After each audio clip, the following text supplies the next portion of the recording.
North Korea के supreme leader के आगे नॉर्थ कोरिया की सुप्रीम बेइज्जती हो गई। अभी हाल ही में क्या हुआ ना, नॉर्थ कोरिया ने रशिया की हेल्प से 5000 टन की अपनी एक नई वॉरशिप बनाई और इनॉग्रेशन के दिन ही वो क्रैश हो गई। कमीशन में लेने से पहले ना इसकी टेस्टिंग वगैरह सब हो चुकी थी, मिसाइल लॉन्च कर चेक किया और ये अच्छा काम कर रही थी। लेकिन इनॉग्रेशन के दिन ना एक छोटी सी गलती हो गई जिस वजह से ये पूरी तरीके से क्रैश हो गई। ईस्टर्न नॉर्थ कोरिया में ना एक साइट है चोंगजिन हार्बर, वहीं पर ही इसकी मैन्युफैक्चरिंग हुई थी। ये साइट बेसिकली रशिया से काफी पास है, आपको पता होना चाहिए। नॉर्थ कोरिया और रशिया की बॉर्डर लगती है और व्लादिवोस्तोक रशिया का ईस्ट में सबसे बड़ा सेंटर पॉइंट है, तो वहां से ये काफी पास है और वहीं पर इसकी मैन्युफैक्चरिंग करी गई है। बेसिकली रशिया यूक्रेन की वॉर में नॉर्थ कोरिया रशिया की हेल्प कर रहा है ना, तो यही वजह है कि रशिया भी नॉर्थ कोरिया की हेल्प कर रहा है उनकी वॉरशिप बनाने में। ये जो नई वॉरशिप बनाई है ना 5000 टन की चोई ह्योन, अप्रैल में इसको इनोग्रेट कर दिया था। उस समय किम ने अपनी बेटी के साथ इसे विजिट भी किया था। लेकिन इस वॉरशिप की ना अभी तक कोई भी ऐसी मूवमेंट वाली वीडियो नहीं दिखाई जिसमें ये फ्लोट कर रहा हो, तो इसीलिए अभी ये कह पाना थोड़ा मुश्किल है कि इसके अंदर इंजन लगा हुआ था ना। जो भी है, सैटेलाइट इमेजेस से ना ये कंफर्म हो गया है कि इस शिप को काफी ज्यादा डैमेज हुआ है। इस वीडियो में आप देखोगे कि किसी वॉरशिप को बनाने के बाद या फिर चाहे वो सबमरीन हो या फिर फ्रिगेट हो, पानी में कैसे उतारते हैं। ऐसे में दो बातों का सबसे ज्यादा ध्यान रखा जाता है, वो है पानी की गहराई और स्पीड। पानी की गहराई कम से कम इतनी होनी चाहिए कि वो शिप के बॉटम को डैमेज होने से बचा ले, और स्पीड चाहे वो बैक साइड से हो या फिर फ्रंट साइड से हो, चाहे वो लेफ्ट से हो या फिर राइट से हो, इतनी होनी चाहिए कि वो शिप को डैमेज ना होने दे। और यहाँ पर डैमेज होने से बचाने का बेसिकली मतलब है ना, जो लैंडिंग है वो पैरेलल होनी चाहिए। नॉर्थ कोरिया की इस वॉरशिप के केस में क्या हुआ ना, जो बैक साइड थी उसने ज्यादा ही जल्दी लैंडिंग कर ली और जो फ्रंट साइड थी वो डॉक से ही कनेक्ट रही। अब ऐसा किस वजह से हुआ है ये तो फिलहाल के लिए नॉर्थ कोरिया ही जाने, पर मेरा मानना है ना, ऐसा होने की मेन वजह है नॉर्थ कोरिया का एक्सपीरियंस। अभी तक नॉर्थ कोरिया जिन भी शिप्स को मेंटेन कर रहा है ना, वो अर्ली 1970s की हैं। ये जो अर्ली 1970s के आसपास की वॉरशिप्स हैं ना, और जो फ्रिगेट हैंगी, ये ज्यादातर पुरानी हैंगी, साइज में छोटी हैं। इसी वजह से आपको अगर अचानक से ऐसे कह देते कि आपको 5000 टन भारी वॉरशिप को उतारना है, तो आपके लिए काफी प्रॉब्लमेटिक हो जाएगा। सेकंड रिस्पॉन्सिबल जो रीजन है ना, वो है ये साइट। बेसिकली इस साइट को पहले यूज किया जाता था ज्यादातर मछली पकड़ने के लिए, जो जहाज बनाए जाते हैं उनके लिए। लेकिन फिर अचानक से नॉर्थ कोरियन गवर्नमेंट ने डिसाइड किया कि हम ये जो साइट है वो आर्मी को दे रहे हैं और यहाँ पर मैन्युफैक्चर करी जाएंगी ऐसी शिप्स, ऐसी वॉरशिप्स जिनको आर्मी यूज करती है। इसलिए जो रिजल्ट है ना, वो बहुत ज्यादा शॉकिंग नहीं है। शॉकिंग ये हैगा कि ये किम के सामने हुआ है और किम ने कहा है कि ये एक क्रिमिनल एक्ट हैगा। ऐसे में भी जो कार्रवाई है ना, वो क्रिमिनल लॉज को ध्यान में रख के करेंगे, क्योंकि ये जो एक्ट है काफी केयरलेस था। किम जोंग उन पहले भी सजा देने के मामले में काफी नोटोरियस रहे हैं, इसीलिए मान के चला जा रहा है कि इस इंसिडेंट के बाद जो सुप्रीम कार्रवाई आएगी ना, वो डेथ पेनल्टी हो सकती है। जो भी है, साउथ कोरिया और यूएसए और जापान का मानना है कि जो नॉर्थ कोरिया है वो बेसिकली अपनी आर्मी को तो एक्सपेंड कर ही रहा है, लेकिन साथ में अपनी नेवी फ्लीट को भी एक्सपेंड कर रहा है। अभी हम सब जानते हैं नॉर्थ कोरिया एक न्यूक्लियर पावर्ड कंट्री है और नॉर्थ कोरिया के पास न्यूक्लियर वेपन भी है।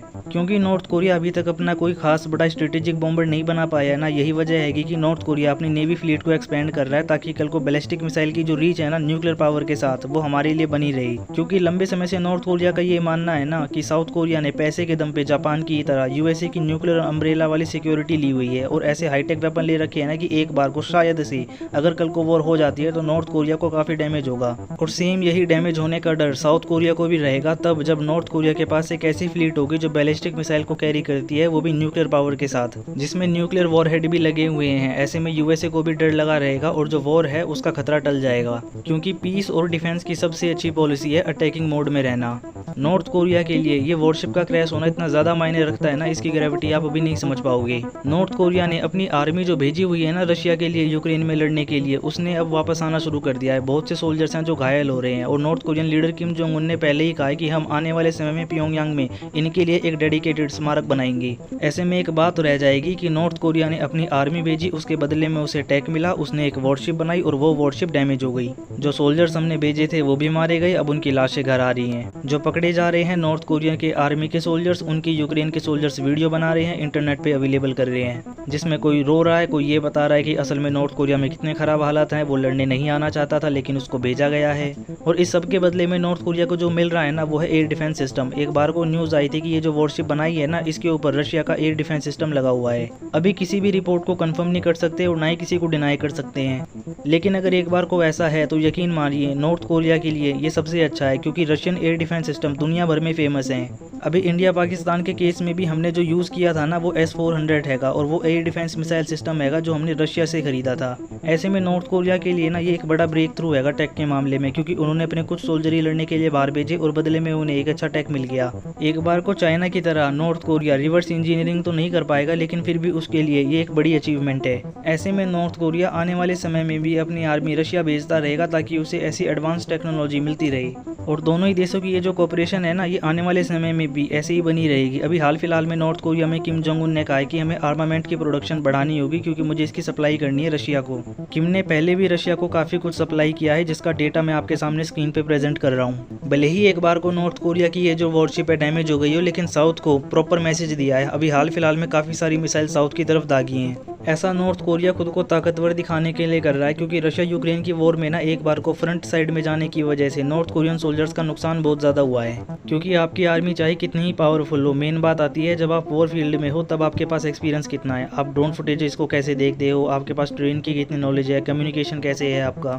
इसलिए अभी नहीं, पहले से ही सब यही कह रहे थे रशिया को नॉर्थ कोरियन सोल्जर्स की बजाय बेलारूस के सोल्जर्स की हेल्प लेनी चाहिए थी, जिनको कम से कम एक बार को रशियन तो आती है, जिनको कम से कम एक बार को यूक्रेन की ट्रेन की नॉलेज तो है कि वहाँ पे लड़ना कैसे है। इसलिए कल को जियोपॉलिटिक्स चेंज हो सकती है और नॉर्थ कोरिया प्रॉपर्ली सामने आकर ये बयान दे सकता है कि हमने ये जो वॉरशिप बनाई है ना ये रशिया की हेल्प से बनाई है, और इसमें जो भी डैमेज हुआ है ना इसका एक्चुअल रीजन रशियन सपोर्ट हैगा, हमारी तरफ से कोई फेलियर नहीं है। और ऐसा करने के बाद जो नॉर्थ कोरिया है ना वो फ्रंट फुट पे आ जाएगा और जो रशिया है वो बैक फुट पे आ जाएगा।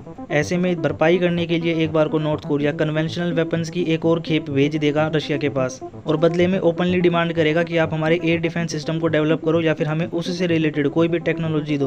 ऑलरेडी नॉर्थ कोरिया और रशिया के बीच में एक डिफेंस पैक्ट हैगा जो कि पिछले साल साइन हुआ था। सवाल ये हैगा कि रशिया नॉर्थ कोरिया की हेल्प के लिए कितना झुकेगा, क्योंकि रशिया की जो शैडो फ्लीट है ना एक बार को वो तो एक्टिवेट रहती है, लेकिन अगर ऐसा ही कुछ बनाने के लिए उसको नॉर्थ कोरिया की भी हेल्प करनी पड़ रही है ना तो वो एक बार को सोचेगा कि हम कितनी मदद ले रहे हैं नॉर्थ कोरिया के सोल्जर्स की, और क्या इन्हें रिप्लेस कर सकते हैं, और अगर रिप्लेस कर सकते हैं तो कहाँ से।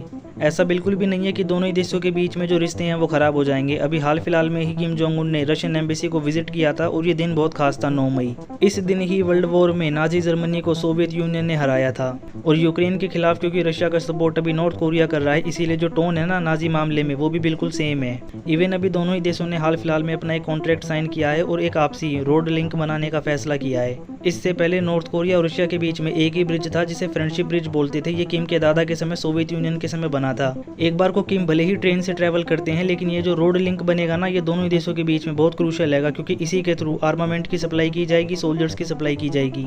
भले ही एक बार को ये वॉरशिप डैमेज हो गई हो, लेकिन नॉर्थ कोरिया और रशिया के बीच में जो कोऑपरेशन है ना वो चाइना से भी ज्यादा होगी आने वाले समय में। जियोपॉलिटिक्स में ना कुछ भी परमानेंट नहीं होता और इंटरेस्ट भी परमानेंट नहीं होते, उनमें भी एक हायरार्की होती है। और अभी ये जो हायरार्की है ना नॉर्थ कोरिया और रशिया दोनों के बीच में जो है ना कॉमन है कि यही वजह है कि जियोपॉलिटिक्स अब इन्हें एक साथ ले आई। नॉर्थ कोरिया तो बस अपनी नेवी फ्लीट को एडवांस करना चाहता है, लेकिन रशिया कहीं ज्यादा आगे बढ़कर यूक्रेन में उसकी हेल्प चाहता है। एक बार को साउथ कोरिया की नेवी काफी पावरफुल हैगी नॉर्थ कोरिया के कंपैरिजन में, लेकिन फिर भी उनकी यूनिफिकेशन मिनिस्ट्री ने कहा है नॉर्थ कोरिया जो सोल्जर्स यूक्रेन भेज रहा है ना उनको वापस बुला ले, और जो हथियारों की सप्लाई कर रहा है ना इसको भी तुरंत रोक दे। सोल्जर्स को एक बार को शायद से ना भेजा जाए आगे, लेकिन जो आर्मामेंट की सप्लाई है ना वो पहले की तरह ही होती रहेगी। फिलहाल के लिए ये है इस वीडियो का end. See you in next one, till then have fun.